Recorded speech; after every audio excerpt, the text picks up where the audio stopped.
बिस्मिल्लाहिर्रहमानिर्रहीम। अस्सलाम वालेकुम व्यूअर्स, कैसे हैं। कोरोना एक तलख हकीकत है। मैं कुछ पिछले 9 रोज़ मी हॉस्पिटल में रहा और ये कुछ तस्वीर हैं। वो कहते हैं ना, a picture is worth of 1000 words. ठीक है।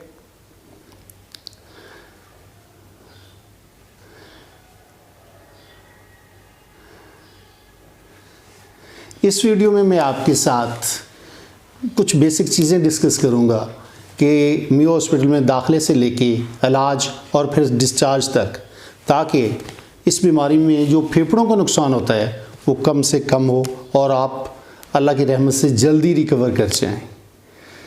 जी, मुझे बुखार था 100 101 और सांस में थोड़ी सी मुश्किल थी। मैं शादारा टीचिंग हॉस्पिटल जाता हूँ, वहाँ मेरा एक्सरे लिया जाता है और मेरा ऑक्सीजन लेवल चेक किया जाता है और जो डॉक्टर मौजूद होते हैं उधर, वो मुझे फ़ौरी मी हॉस्पिटल रिकमेंड करते हैं। मैं मी हॉस्पिटल एमरजेंसी पहुंचता हूं, 1 मिनट में मेरी स्लिप बन जाती है। उसके बाद मेरा ब्लड प्रेशर चेक किया जाता है। उसके बाद ड्यूटीज़ पे डॉक्टर्स जो मौजूद हैं उनके पास मुझे भेज दिया जाता है। ड्यूटी पर मौजूद डॉक्टर्स के पास जब मैं पहुँचता हूँ तो वो मेरा एक्सरे देखते हैं और फ़ौरन मुझे कोरोना टेस्ट रिकमेंड करते हैं। कोरोना टेस्ट लिया जाता है और मुझे एक प्री कोरोना वार्ड में शिफ्ट कर दिया जाता है। मुझे इंजेक्शन लगते हैं और ख़ास तौर पर जो वो करते हैं वो मास्क लगा देते हैं। ऑक्सीजन मास्क बहुत ज़रूरी है, इसमें कोताही नहीं होनी चाहिए। और 15 फरवरी को मेरी कोरोना टेस्ट रिपोर्ट जो है वो पॉजिटिव आ जाती है। और एक और ज़िंदगी में मेरे वाक़या हुआ था, 15 फरवरी को मेरी शादी हुई थी। अच्छा इत्तेफाक है या बुरा है, बस है। अब मैं थोड़ा सा इसके इलाज के बारे में आपको आगाह कर दूं कि जैसे ही आप कोरोना वार्ड में दाखिल होते हैं तो आपको मेडिकेशन शुरू कर दी जाती है। कोरोना वार्ड एमरजेंसी में 100% आपकी मेडिसिन फ्री है। इसमें वो डॉक्टर्स एंटीबायोटिक्स और स्टेरॉइड्स वगैरह देते हैं। तो दूसरा काम वो जो कहते हैं, वो कहते हैं पानी पिएँ। 24 घंटे में 1.5 लीटर से ज़्यादा पिएँ, ताकि ये सख्त मेडिसिन जो है आपके गुर्दों पर असर ना करे। ठीक है जी। उसके बाद खुराक, अस्पताल में 3 दफ़ा बेहतरीन खाना मुहैया किया जाता है। जो भी कर रहा है ऐसा, अल्लाह ताला उसे जज़ा दे। से खाना बहुत ज़रूरी है क्योंकि ये जो इसका इलाज है वो प्रोटीन बेस्ड है, यानी यखनी, अंडा, मछली, गोश्त, इस चीज़ पे फल, ड्राई फ्रूट, तो ये महंगा काम है। तो ये तो ज़ाहिर है घर से आएगा, लेकिन जो वो वहाँ खाना दे रहे हैं वो भी बेहतरीन खाना है। 3 दफ़ा आपको खाना मिलता है, चाय मिलती है, मरीज़ परेशान नहीं होता। ठीक है जी। इसके बाद टैपिंग, डॉक्टर्स बताते हैं कि आप करवट के बल लेटें या उल्टा लेटें और आप पीछे से थपथपाएँ, फेफड़ों को इस काबिल बनाएं कि वो अपनी ऑक्सीजन खुद लेना शुरू कर दें। भले मास्क लगा होता है लेकिन वो एक्सरसाइज करवाते हैं, इसको टैपिंग। बहुत इफ़ेक्टिव है, करनी पड़ती है, करनी चाहिए और इसके लिए अटेंडेंट बहुत ज़रूरी है। काश हमारे लोगों को पता चल जाए, जो वहाँ लोगों को अटेंडेंट्स को बहुत तंग करते हैं। क्योंकि हुकूमत तो हर बंदे को अटेंडेंट नहीं दे सकती, तो जो आपके साथ होगा थोड़ी सी एहतियात और फासले से वो आपको अच्छी तरह अटेंड कर सकता है। तो अटेंडेंट्स की बड़े आराम से वहाँ पे फराहमी को यकीनी बनाना चाहिए। लेकिन हम सुनते हैं जी एमएस ने ये कर दिया, एमएस ने वो कर दिया, नहीं आने दे रहे, नहीं जाने दे रहे। अजीब सा एक सिलसिला बना होता है। जिस चीज़ की ज़रूरत होती है उससे पता नहीं क्यों, उसमें क्यों हर्डल्स क्रिएट करते हैं। इसके बाद जी, हाँ, इंसान की एक बुनियादी ज़रूरत वॉशरूम। चूँकि बंदा खाना खाता है, पानी पीता है, बीमार होता है, वॉशरूम जाके उसे बड़े प्रॉब्लम्स होते हैं। ठीक है। लेकिन मेरे एक बड़े अच्छे स्टूडेंट हैं आसिफ, उन्होंने मुझे बताया सुन्नत नबवी कि किस तरह अच्छी तरह आप टॉयलेट में जल्दी और बेहतर तरीके से फ़ारिग हो सकते हैं। किस तरह कनपटी पे हाथ रख के या पाँव थोड़ा सा उठा के। यकीन करें मैंने किया और अल्हम्दुलिल्लाह 100% मुझे सुकून और आराम से ये मसला हल हो गया मेरा। बहुत बड़ा मसला है। लोग तंग थे, परेशान थे, जाते थे, आते थे, नहीं हो पा, क्योंकि आपने अगर वॉशरूम भी जाना है तो ऑक्सीजन चाहिए और ये बड़ा कठिन मरहला होता है। यहाँ थोड़ा सा हॉस्पिटल वालों को देखना चाहिए, यहाँ थोड़ी सी मैनेजमेंट में कमी आती है। हाँ, चूँकि मेडिकेशन वगैरह और दूसरी चीज़ें बहुत, मुझे भी बवासीर का मसला था और लोगों को बवासीर हो जाती है, ठीक है। तो एक लेटेस्ट रिसर्च है कि अगर 3 खजूरें आप 40 दिन तक खाते हैं तो आपका बॉल मूवमेंट जो है वो ठीक हो जाता है और आपको बवासीर की शिकायत भी नहीं रहती। तो खजूर ज़रूर इस्तेमाल करें।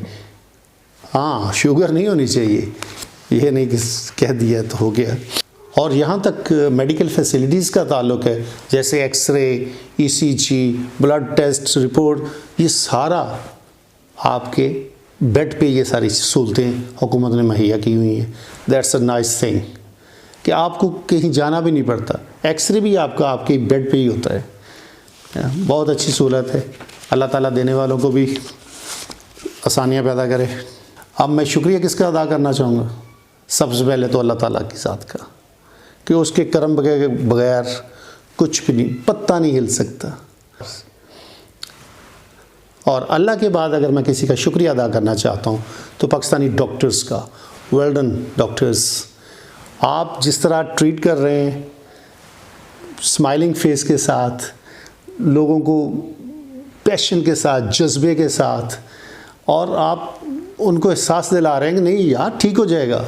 ज़बरदस्त। अल्लाह आपको सेहत व तंदुरुस्ती दे। ख़ास तौर पर मैं ज़िक्र करना चाहूँगा डॉक्टर आसिफ का और डॉक्टर शहरयार का। Wonderful guys.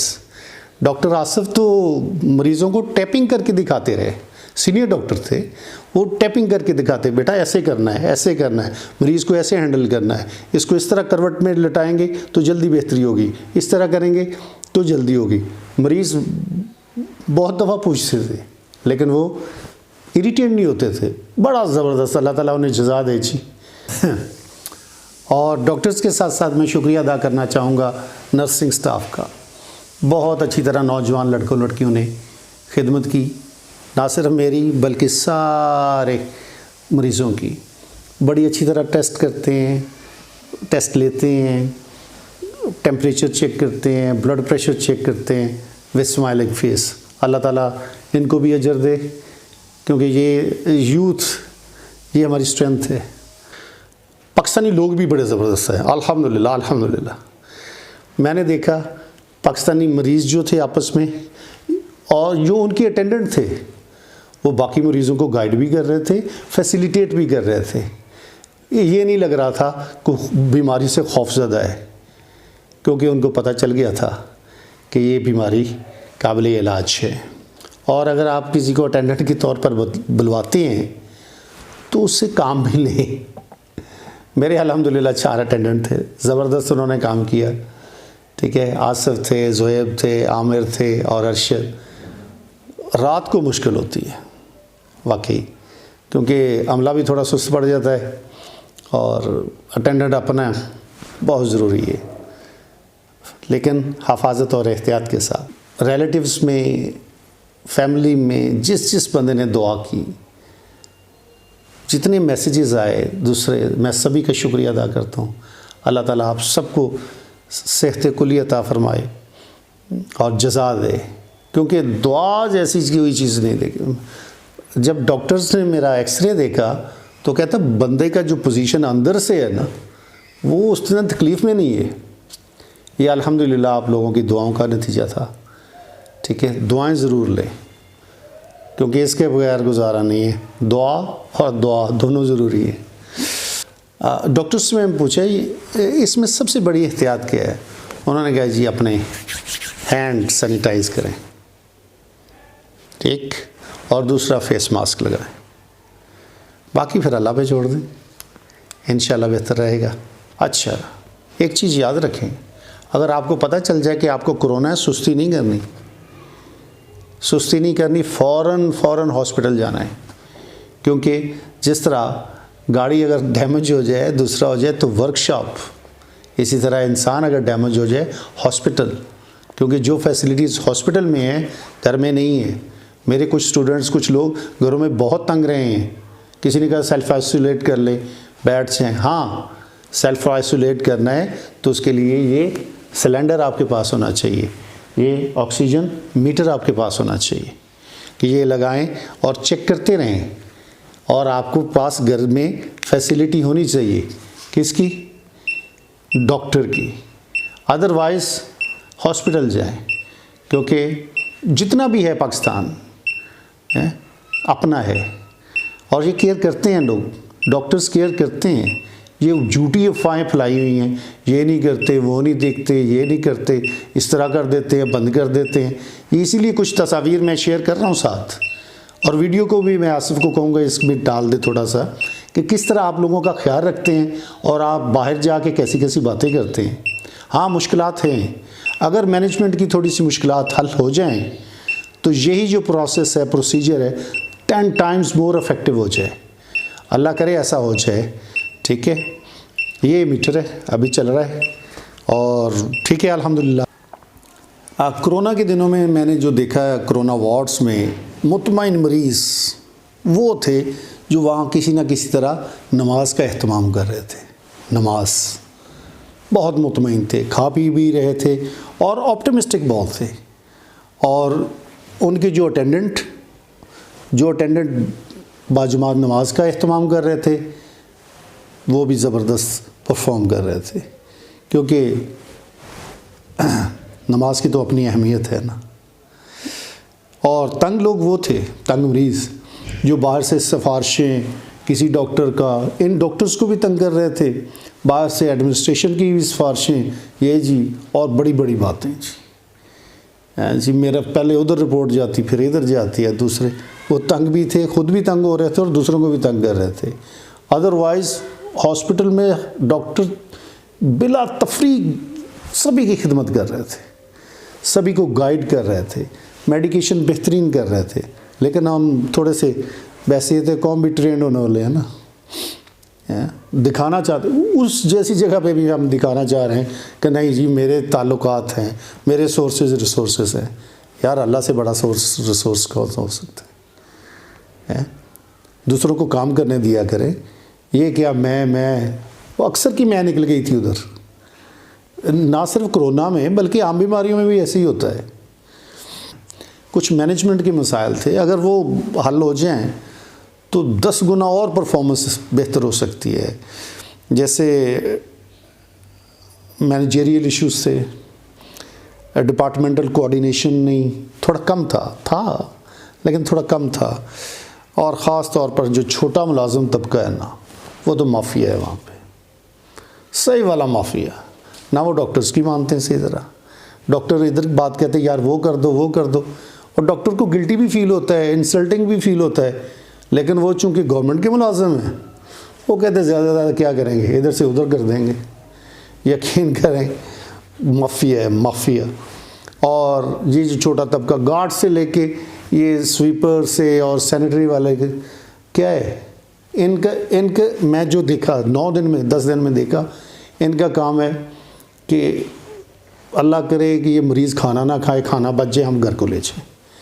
अल्लाह करे ये खाली बोतलें इकट्ठी करने, और किसी को टॉयलेट लेके जाना है, इधर जाना है, किसी की बेड शीट चेंज करनी है, 50-100 और एज ए टीचर मैं बता दूं, ये मैं वहीं में भी देखता था, अब साई हुकूमत में भी यही हाल है। ठीक है, तो ये करनी पड़ेगी ट्रेनिंग, ये ट्रेनिंग करनी पड़ेगी। और मैं परेशान था सोच के कि ये लोग क्या सोच के घर को चीज़ें लेके जाते होंगे, क्या सोच के बच्चों को क्या कह के खिलाते होंगे कि हम क्या लेके आए हैं, किधर से लेके आए हैं। और फिर हम अपने बच्चों को बड़ा देखना चाहते हैं, कुछ बड़ा करना चाहते हैं, तो मॉडल तो बनना पड़ेगा, इस तरह तो नहीं है। और तंग करने का कोई बहाना, डिले करने का जाने नहीं देते, और बताते हैं कि हम आप पर बहुत एहसान कर रहे हैं। खुदा रहा इसको चेक होना चाहिए। और ये सारे हॉस्पिटल्स में ही मैं जिधर भी देखा है, तरबियत की ज़रूरत है। और मुलाजमीन को ख़ास तौर पर एप्टीट्यूड के मुताबिक करें कि जो बंदा मेडिकल सिचुएशन में फ़िट आता है, भले वो डॉक्टर है या स्वीपर है, या उसको उसी जगह पे रखें वरना वो काम नहीं करते, तकलीफ़ में इजाफ़ा करते हैं। और मरीज़ तो पहले मरीज़ होता है और छोटी छोटी तकलीफ़ ऐड करके उसकी रिकवरी में देर हो जाती है, तकलीफ़ में इजाफ़ा हो जाता है। बहुत सारे लोग तो इनकी हरकतों की वजह से डिप्रेशन का शिकार हो जाते हैं कि ये कर क्या रहे हैं, क्योंकि हर छोटे मोटे काम को डिले करते हैं। हाँ, आ रहा हूँ यार, कर रहा हूँ, दूसरा कर रहा हूँ, जैसे कोई नोट की झलक दिखाता है फ़ौरन काम हो जाता है। शायद पैसे इतने मरीज़ के नहीं लगते, लेकिन ज़हनी टॉर्चर बहुत ज़्यादा है। इसको देखना पड़ेगा बहसीयत कौम। ये नहीं कि मियो हॉस्पिटल में है तो बाकी नहीं है, मुझे यकीन है कि हर जगह यही है और ऐसे ही है। ये तरबियत करनी पड़ेगी, वरना फिर सारे तंग होंगे और आपके लोग भी डालेगा। अच्छा, डिस्चार्ज, डॉक्टर एहतियात से काम लेते हैं। घर भेजने से पहले 1 दिन तक आपकी ऑक्सीजन उतार के देखते हैं कि आप इसके बगैर आपके फेफड़े सही परफॉर्म कर रहे हैं। फिर वो आपको इजाज़त देते हैं कंडीशनल, आपको चेक करते हैं, आपको देखते हैं, आपको चला कर देखते हैं। Wonderful doctors. फिर आपको कहते हैं हाँ, अगर आप अफोर्ड कर सकते हैं तो आपको कहते हैं घर में सिलेंडर रखें, ऑक्सीजन मीटर रखें। अगर नहीं कर सकते तो आपको कहते हैं हाँ, आप इधर ही रहें, घर पे नहीं जाएं। बहुत अच्छी एडवाइस देते हैं और उनकी एडवाइस पे अमल करें। अगर आपको मसला है कोरोना का, ज़रूर हॉस्पिटल जाएं, मेडिकेशन करवाएं और सेहतयाब होकर घर आएँ। फेफड़ों को तबाह मत करें। शेर बनने की ज़रूरत नहीं है, क्योंकि ये ऑक्सीजन का फेफड़ों का बड़ा लगातार ताल्लुक़ है। अब डॉक्टर्स को समझ है कैसे इलाज करना है, किस तरह इलाज करना है। आप ये देखिए मेरी स्लिप, इस पर सारी मेडिकेशन लिखी है, ठीक है, क्या क्या खाना है, कब कब खाना है।